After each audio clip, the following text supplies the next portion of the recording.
The cut was deep, far deeper than it had any right to be. Adrian Oller gritted his teeth and peeled back the torn fabric of his sleeve, revealing a gash along his forearm that looked like someone had tried to carve a canyon through his flesh with a jagged piece of metal. Which, to be fair, wasn't far from the truth. He sat on the floor of the alien shuttle, back against a crate of sealed nutrient packs that smelled faintly like boiled onions. His pulse buzzed in his ears and his hand trembled as he reached into his field kit for supplies. Around him, the dim blue lights of the vessel flickered gently, casting his sweat-slicked face in a ghostly hue. "Do not proceed," came a sharp voice. Adrian looked up. The voice belonged to Captain Veln, the Relaxian team leader. He was tall, lean, covered in smooth scales that shifted colors subtly with his mood. Right now he was a blotchy green and yellow, which Adrian had learned meant alarm. "You will worsen the damage." Veln stepped forward, waving two narrow arms. "That wound is not stable. You should remain still until we can summon proper triage." Adrian ignored him and pulled out the small silver bottle. He knew what he needed: alcohol, gauze, and something to bite down on. "You're not gonna like this," he muttered under his breath. "What is that fluid?" asked another voice, this one more curious than alarmed. It belonged to Rixa, a short, wide-eyed alien whose species had no direct translation but had been nicknamed Mops by the humans for their spongy, absorbent heads. Adrian twisted the cap off the bottle and poured the alcohol directly into the wound. The reaction was immediate. "That's madness!" Rixa shrieked, dropping the med scanner he'd been holding, clattered to the floor. "You are pouring acid into raw tissue." Veln recoiled. "He is destroying himself." Adrian's face twisted in pain. His vision blurred as the alcohol seared through the open flesh, killing any bacteria brave enough to hang around. He let out a hiss through clenched teeth and pressed gauze into the cut. "It's not acid," he gasped. "It's antiseptic. Kills germs." With agony, Rixa whimpered, his soft body wobbling in discomfort. "Pain means it's working," Adrian muttered, though he barely heard himself. He fumbled for the bandage roll. The aliens watched in horrified fascination as Adrian wrapped the gauze tightly around his arm, his hands sticky with blood and alcohol. Veln took a cautious step closer. "You willingly endure this to prevent infection?" "Yes," Adrian said, "because infection is worse. You don't want to see what happens when a wound gets infected." "I do not," Rixa said quickly. "I very much do not." Adrian leaned back against the crate, sweat running down his neck. The worst of the pain had passed, but his arm throbbed with every heartbeat. Their mission had not gone as planned. Originally, it was supposed to be a simple survey an abandoned mining station on the surface of Elter 3, a place no one had touched in over a decade. Adrian had been the only human in the joint team, a representative from Earth's Intergalactic Survey Corps. The rest were various species from the Union of Aligned Civilizations. Everyone had assumed the site was inert. It wasn't. The blast door had jammed halfway through opening. Adrian had volunteered to squeeze through the opening to check the other side. A sharp edge of the corroded door had caught him on the way out, slicing his arm open from elbow to wrist. Now they were in orbit waiting for a medical shuttle that was still 2 hours away. "You could have waited," Veln said quietly. "We have pain dampeners. Regenerative foam. We could have stabilized you without such measures." "Those things don't always work on humans," Adrian replied. "And I wasn't gonna risk bleeding out just to wait for someone to figure that out. I've seen what happens when people wait too long." Rixa crouched near him, tilting his head. "You were calm. You did not scream. I've done this before." "You have self-inflicted chemical wounds before?" Adrian cracked a tired smile. "I've worked construction in Nevada. You learn to clean cuts fast or you learn to enjoy tetanus." Rixa looked to Veln. "I want to file a request to revise the psychological profile of humans. Their pain tolerance is not normal." "It's not pain tolerance," Adrian said. "It's necessity." For a while, no one said anything. The ship hummed softly. Adrian rested, his breathing slowing. He closed his eyes. When he opened them again, the ship had shifted into alert mode. The lights had gone from blue to amber. Veln was at the console, tapping at the interface. "What's happening?" Adrian asked, pushing himself upright. Rixa turned. We are receiving a proximity alert.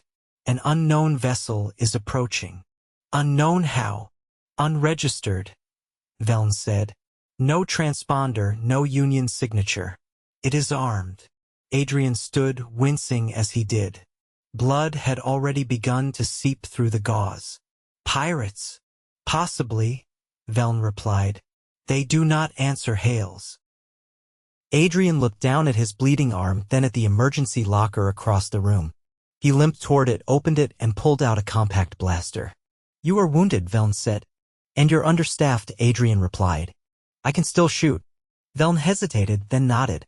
The ship shook as the pirate vessel latched onto their airlock. Adrian took position near the inner corridor, blaster raised. The pirates didn't wait. The airlock hissed open and 4 figures stormed in, bipedal, armored, moving fast. Adrian fired first. One of the invaders dropped. Chaos erupted. Rixa dove behind a console. Veln returned fire with a plasma weapon. The pirates responded with stun rounds, one of which slammed into Adrian's shoulder. He staggered, nearly fell, but managed to raise his weapon and fire again. Another pirate went down. The remaining 2 retreated, dragging their wounded with them. The airlock slammed shut. Adrian leaned against the wall, panting. Status? He asked. Minimal damage, Veln replied. They were probing, testing our defenses. Adrian looked at his arm. The bandage was soaked. I need to clean this again, he muttered. No, Rixa cried.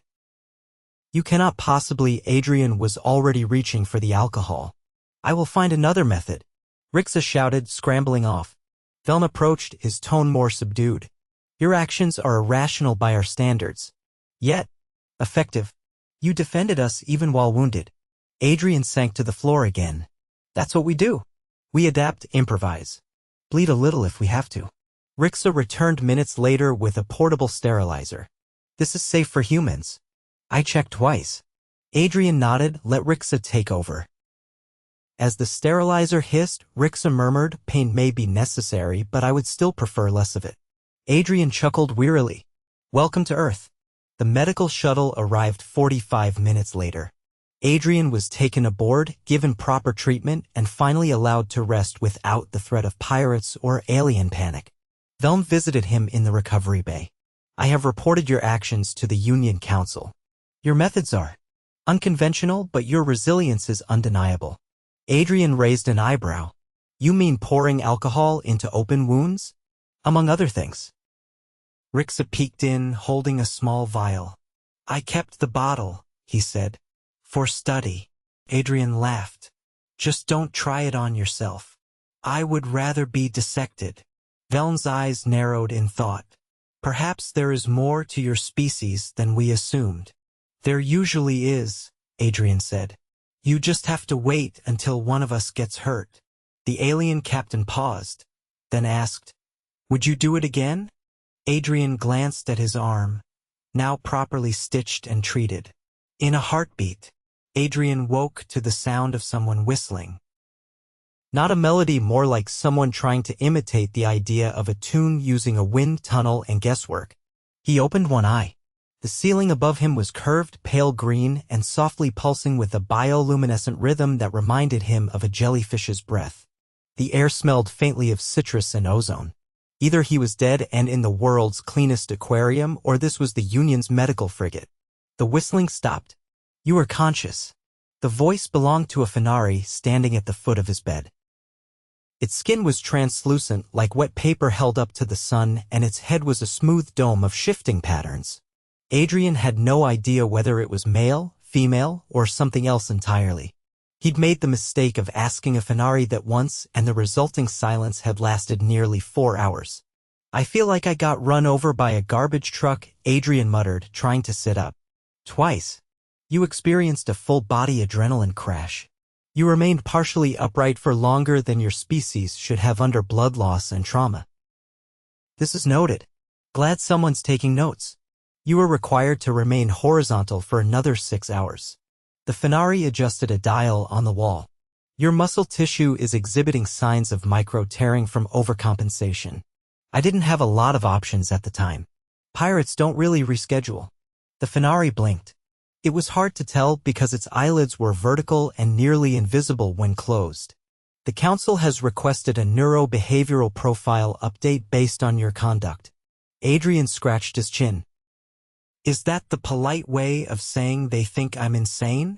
They believe your species may possess anomalous survival algorithms. Because I stopped myself from bleeding out and shot a couple of guys?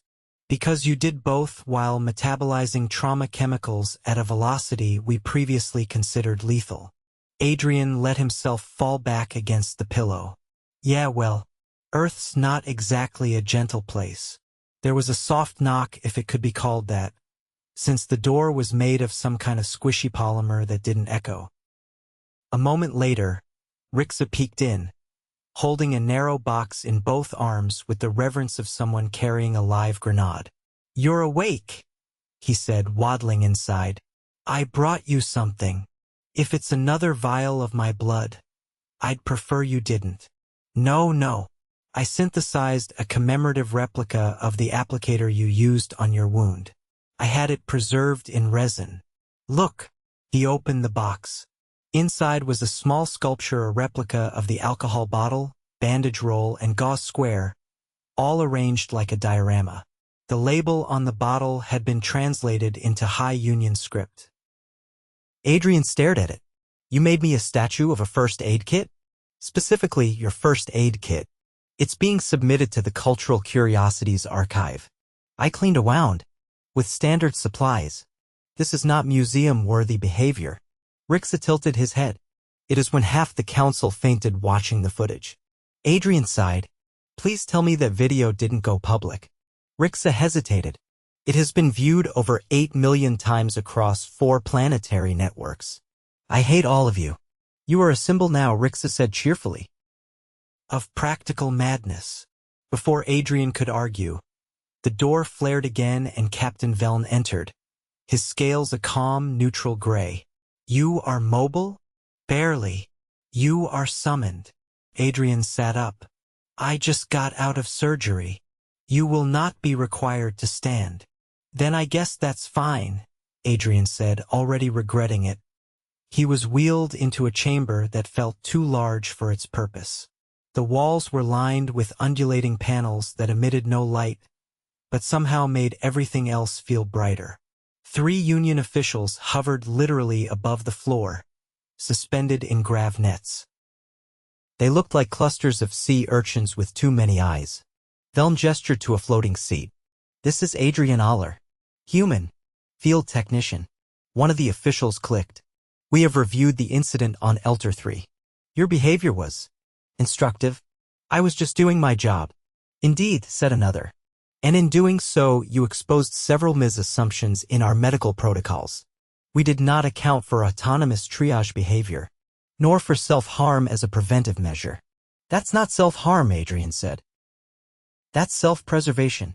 There is little semantic difference to most species. Yet you did not hesitate. I didn't have time to. The officials spun slightly in unison. Adrian had no idea if that was confusion or agreement. Would you accept a temporary role as liaison for Earth-based field responses? One of them asked. We wish to observe further anomalies. I'm not a test subject. You would be compensated and permitted to retain your current rank and freedom of movement. What does it involve? Shadowing other species during emergency scenarios. Providing input. Demonstrating human response patterns. Adrian felt like a laboratory rat being offered a corner office. I'll think about it. Rixa nodded vigorously. You should accept. It's a short assignment. 2 cycles at most. What's the catch? You may be required to enter hazardous environments. Adrian narrowed his eyes. Define hazardous. Potential combustion. Sudden decompression. Subsurface pressure inversion. Moderate radiation bloom. Spore clouds. So just the usual death buffet. We will provide you a reinforced suit. And a translator drone. And snacks. Snacks? You require frequent caloric intake to avoid aggression, yes? Adrian rubbed his temples. Fine. I'll do it. But I want hazard pay. In Earth credits. That is acceptable. Later that rotation, he was transferred to a new vessel, the UAC Sonderlight, a research ship converted for high-risk field deployment. The crew consisted of 6 different species, none of which had ever worked with a human before. The pilot, a cylindrical creature named Thon, greeted him with a stream of pheromones that smelled like burnt coffee.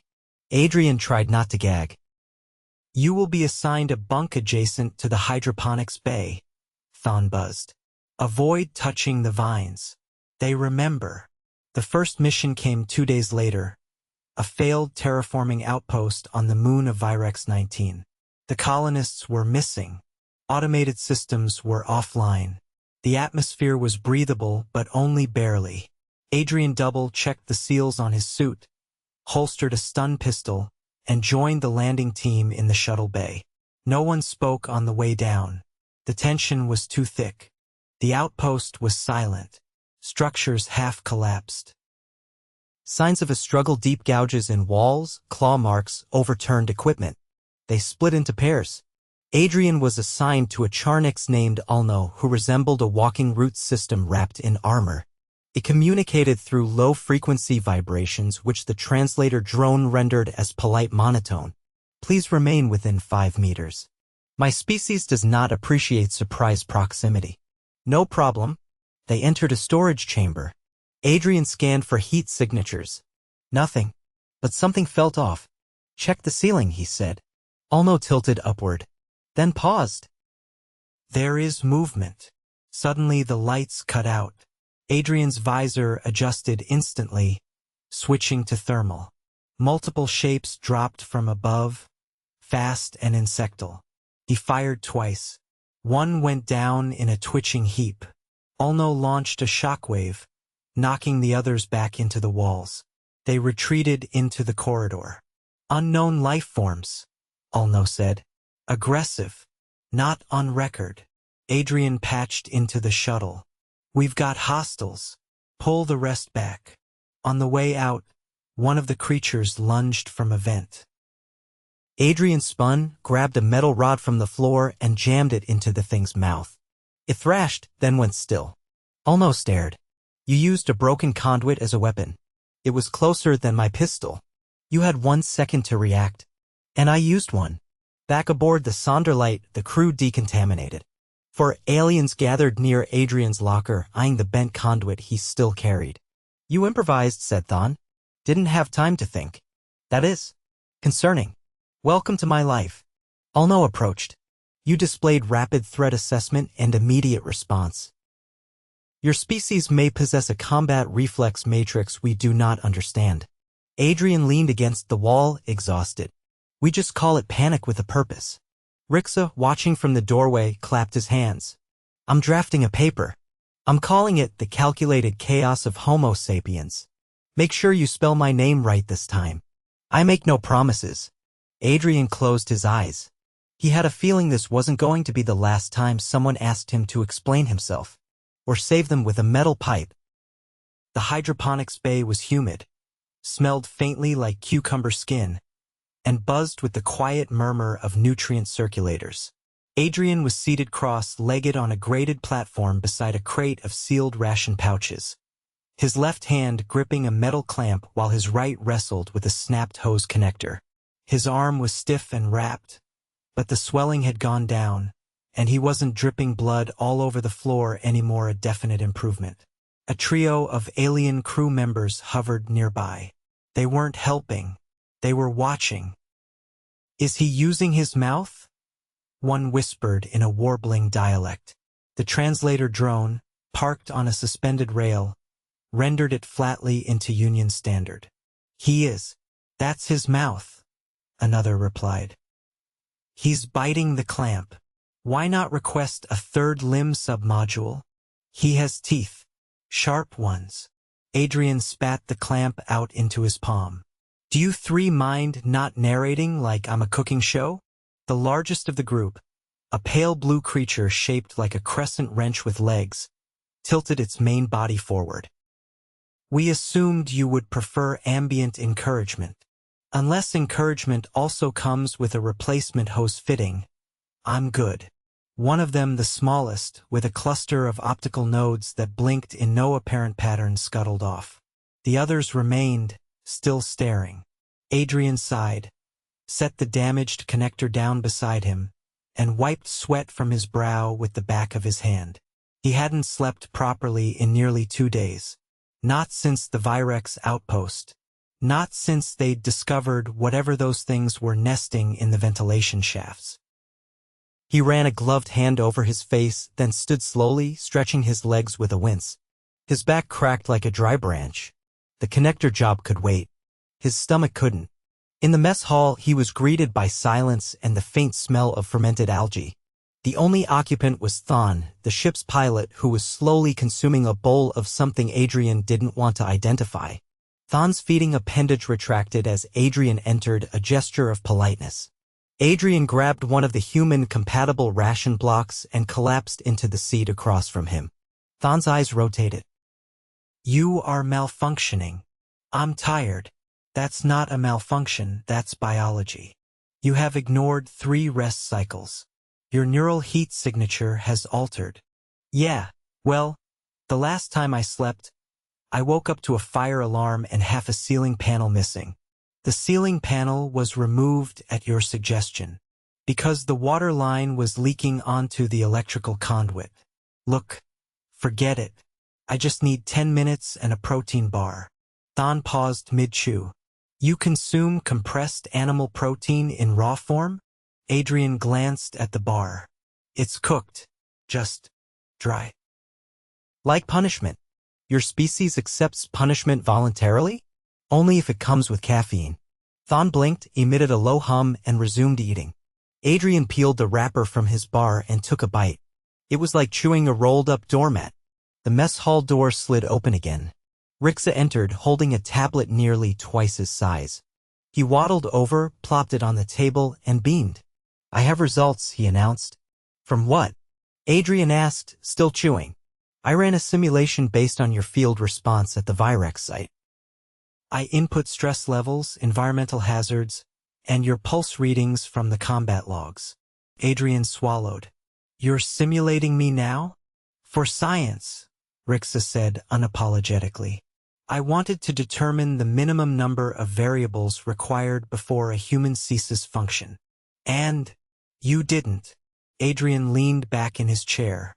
"Not even with a broken air filter and low oxygen? You simply became more erratic. You began using debris as weapons. You shouted frequently. At one point, you struck a wall panel and dislodged a ventilation grate, which you then threw." Thon turned to Adrian. "Is that standard Earth combat technique?" "No," Adrian said. "That's standard Earth frustration."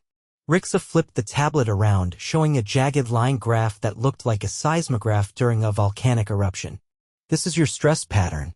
It's not linear. You oscillate wildly but never collapse. That's called coping." "No," Rixa said earnestly. "Coping is what most species do. You perform an entirely different function. You escalate." Adrian looked down at his half-eaten bar. "You ever think maybe our brains just never learned how to quit?" Thon's eye stalks bent inward slightly. "Your evolution favored persistence over preservation. That is inefficient." Adrian finished his bar, stood, and dusted off his hands. "It's messy, but it works." Later that cycle, Adrian was summoned to the main lab. He was already regretting answering the page, especially since he'd barely gotten through half a cup of rehydrated coffee. The lab was filled with unfamiliar equipment, spindly, humming, covered in readouts that meant nothing to him. At the center stood Alno, the root-like Charnix, who was holding a containment case the size of a small cooler. "You are familiar with this organism," Alno said, opening the case. Inside lay one of the creatures from Virex, preserved in stasis. It was curled like a dead spider, its limbs tucked under a hard, translucent shell. Adrian frowned. "That's not comforting." "We identified trace compounds in its carapace," Alno said. "Synthetic polymers. It may have originated from a failed genetic engineering project." "Someone built it?" "Possibly. Its behavior indicates territorial instinct. It did not consume its victims. It relocated them." Adrian's stomach twisted. "Relocated to where?" "Unclear. No bodies were recovered. Olno stepped back, gesturing to the monitors. We wish to test response scenarios. You will be placed in a simulated environment with a reconstructed behavioral AI. You built a simulation of that thing? Yes, Olno said. We want to see how long you survive. Adrian blinked. You're running a horror game with me as the protagonist? Olno didn't answer. Instead, he opened a side door, revealing a chamber lined with padded walls and motion sensors. The stasis creature was never going to be inside, but the AI would be reacting based on its behavior: hunting, stalking, waiting. Adrian sighed and stepped inside. The lights dimmed. A low buzz filled the air. He heard nothing at first. Then, a faint tapping. He turned, crouched, eyes scanning the shadows. Something moved a flicker near the ceiling vent. He grabbed a loose panel from the wall and held it like a shield. The tapping grew louder. Then silence. Clatter behind him. He spun, swung the panel. It struck empty air, but the movement had shifted. The AI was learning. He flung the panel into the darkness, grabbed a pipe from the simulated floor, and backed toward the corner. The sensors tracked his heart rate. It spiked. He breathed through his teeth, crouched low, and waited. When the simulated creature lunged, he sidestepped, drove the pipe downward, and dropped to a roll. The AI flickered, registered a hit, and shut down.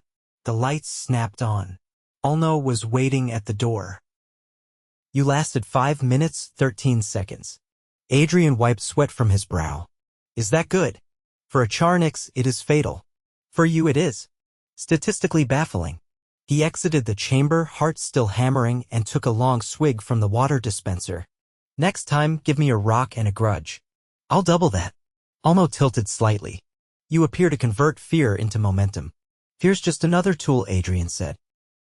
You learn to swing it when nothing else works. The following day, the Union liaison filed a final report. Human resilience protocols were to be studied, not duplicated. The recommendation was clear: don't try to emulate, just let them handle it.